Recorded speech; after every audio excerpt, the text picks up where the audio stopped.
In Mercenaries 2, we really tried to make a more compelling personal story for the player so that as he progresses through the world, it's not just sort of a low-level mechanical experience.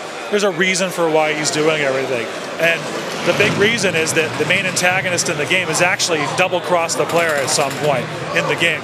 So the player is really not only trying to profit from everything that's happening in the war tour in Venezuela, but his main sense of purpose is that he's going after this high-value target who is basically backstabbed him in the game. He wants his money from this guy.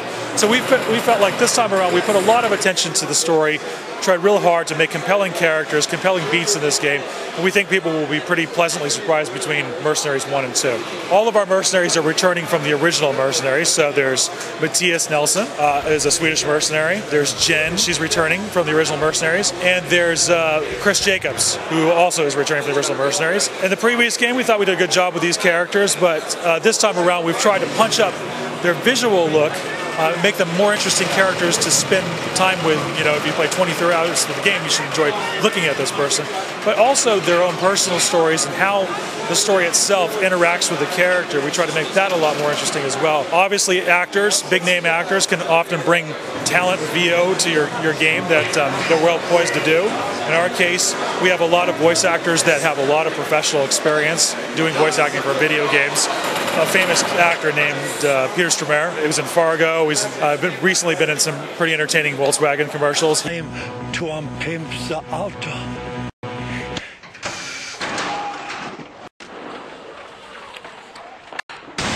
A returning voice actor from the original Mercenaries. Jennifer Hale as the voice of Jennifer Mui in the game. And I would want to say that she has dozens and dozens of game credits.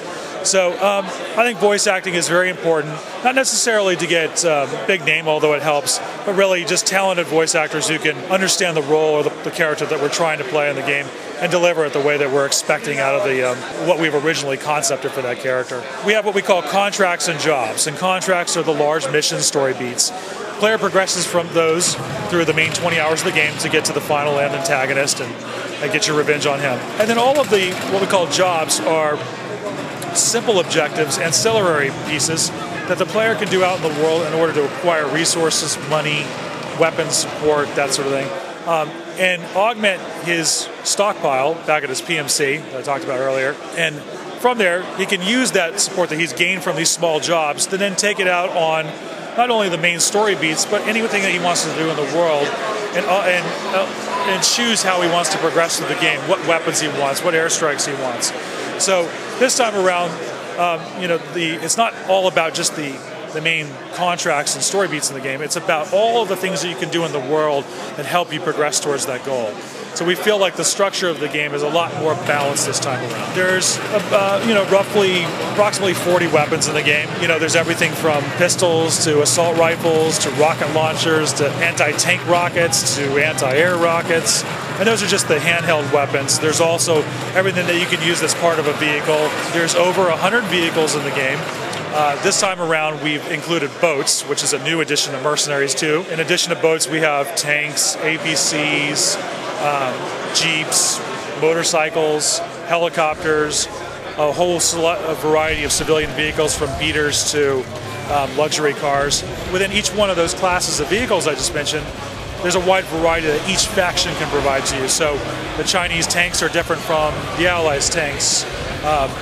The APCs that the oil company provides you are different than the guerrillas APCs. So it all leads up to a bunch of different classes of vehicles the player can choose from, and a lot of variety within each one of those classes. Could you tell me the absolute coolest thing about this game? Certainly, it's the absolute coolest thing about the original game, which is you can destroy everything. That's our bread and butter.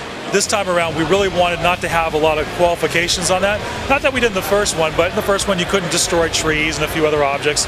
This time around, since jungle is such a large part of Venezuela, we knew that we had to solve that problem, so we're happy to report that Whether you use airstrikes, weapons, tank shells, C4 charges, you can destroy every individual tree in the world, and you can actually bring down large canopies of trees with airstrikes, so you'll see them kind of come down in a sort of a flaming wreck. So it's a really neat feature. We're really happy with, in general, the robustness of our destruction this time around.